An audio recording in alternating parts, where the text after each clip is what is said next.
ہمارے دو دشمن ہیں جو ہمیں جادہ مستقیم سے ہٹانے کے لیے دن رات کوشاں ہیں، ایک نفس اور دوسرا شیطان۔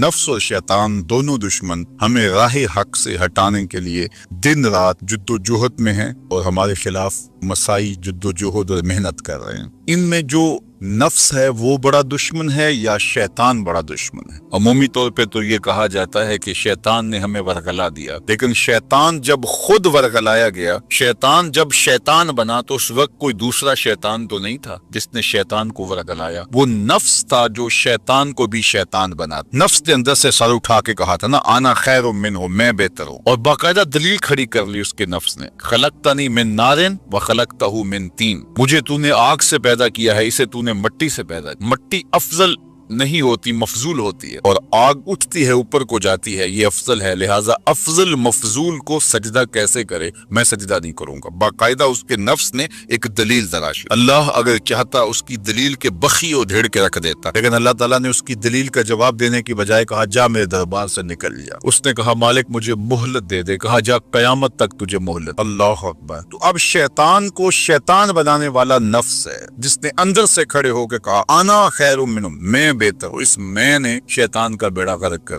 انانیت اسے کہتے ہیں، انا خیر منہ، اس سے انانیت ہے، میں بہتر ہوں۔ ایک بزرگ تھے، انہوں نے ساری زندگی اپنی زبان پہ لفظ میں نہیں آنے دیا۔ وہ فرماتے تھے یہ وہ لفظ ہے جس نے شیطان کا بیڑا غرق۔ تو وہ اس مفہوم کو ادا بھی کرنا چاہتے تو بالفاظ دیگر کر۔ کسی نے سنا کہ فلاں شخص ہے، اس کی زبان پہ کبھی میں کا لفظ نہیں آیا، تو اس نے کہا لو اس کی زبان پہ یہ لفظ کیوں نہیں آیا؟ میں جاتا ہوں اور ان کی زبان پہ یہ لفظ آئے ہی آئے۔ ہر شخص کی اپنی ترجیحات ہوتی ہے۔ ایک مہم پہ نکلا کہ ان کی زبان پہ لفظ میں لے کر آنا گیا۔ حضرت بیٹھے تھے، حضرت ایک مسئلہ پوچھنے آیا ہوں، بیٹا پوچھئے۔ شیطان کو کس چیز نے برباد کیا تھا؟ حضرت اب تو بولیں گے نا کہ میں نے اس کا بیڑا غرق کیا تھا، تو کہوں گا جیسے بھی زبان پہ لفظ تو آئی گیا، اور شیخ بھی بڑے سمجھدار تھے، سمجھ گئے اس کی نیت کے کھوٹ کو کہ یہ کیوں آیا ہے اور یہ مسئلہ کیوں پوچھا۔ ہر مسئلہ تفہیم کے لیے نہیں پوچھا جاتا، اس کے مقاصد اور بھی ہوتی ہیں، اور اہل اللہ کو اللہ نے وہ بصیرت دی ہوتی ہے جو سائل کے انداز سے سمجھتے ہیں کہ اس کے مقاصد۔ تو کہ حضرت پوچھنے آیا ہوں کہ شیطان کو کس چیز نے برباد کیا؟ حضرت فرمانے لگے نماز کا ٹائم ہو گیا، ابھی جماعت کھڑی ہونے والی ہے، نماز کے بعد اس پہ بات کر۔ خیر نماز ہوئی، سلام پھرا تو حضرت خود فرمانے لگے کسی نے پوچھا تھا کہ شیطان کو کس چیز نے برباد کیا؟ جواب دینا چاہ رہا ہوں، کس نے پوچھا تھا؟ جھٹ کھڑا ہو گیا میں نے۔ کہا بس اسی نے اس کا بیڑا غرق کر دی۔ تو انانیت میں جو ہے یہ شیطان کو شیطان بنانے والی، نفس جس نے اندر سے سر اٹھایا اور کہا انا خیر منہ، میں بہتر ہوں، تو یہ شیطان کو شیطان بنانے والا نفس ہے۔ تو نفس شیطان سے بھی بڑا دشمن۔ اب ہمارے ساتھ دو بڑے دشمن لگے ہوئے، ایک شیطان اور دوسرا نفس، اور دونوں ہمارے باطن کو اجاڑنے کے لیے، ہمارے من کو بے چراغ کرنے کے لیے، ہمارے اندر کی روشنیاں بجھانے کے لیے دن رات کوشش۔ ایک تنہا ناتواں اکیلی جاں، دو دشمنوں کے نرغے میں، اور دونوں دشمن بڑے تگڑے اور بہت طاقتور، اور ہر وقت ہمارے اوپر حملہ آور۔ الشیطان جاسم علی قلب ابن آدم فاذا ذکر اللہ خنس واذا غفل وسوس۔ حضرت نبی رحمت صلی اللہ علیہ وآلہ وسلم نے ارشاد فرمایا شیطان اولاد آدم کے دل پہ قبضہ جماتا ہے، اور جب بندہ غافل ہوتا ہے تو یہ وسوسے ڈالتا ہے، اور جب بندہ اللہ کا ذکر کرتا ہے تو یہ بھاگ جاتا ہے۔ تو شیطان وسوسہ اندازی کرتا ہے، باطن کو اجاڑتا ہے، من کو لوٹتا ہے۔ نفس اور شیطان دو بڑے دشمن تھے جو ہمیں جادہ مستقیم سے بہکانے کے لیے دن رات کوشاں تھے۔ اب اللہ کا کرم دیکھیے، اذا دخل رمضان سلسلۃ الشیاطین، جب ماہ سیام جلوہ فراز ہوتا ہے تو شیاطین جکڑ دیے جاتے ہیں۔ جو ہی ماہ سیام شروع ہوتا ہے، چاند طلوع ہوتا ہے تو شیاطین جکڑ دیے جاتے، پورا مہینہ وہ آزاد نہیں رہتے، جکڑ دیے جاتے۔ سلسلۃ الشیاطین، یہ جو مسجدوں کے دروازے کھل گئے، جہاں 1.5 صف ہوتی تھی وہاں 5 صف تراویحوں میں ہیں، تو یہ شیطان کے بند جانے کی وجہ سے۔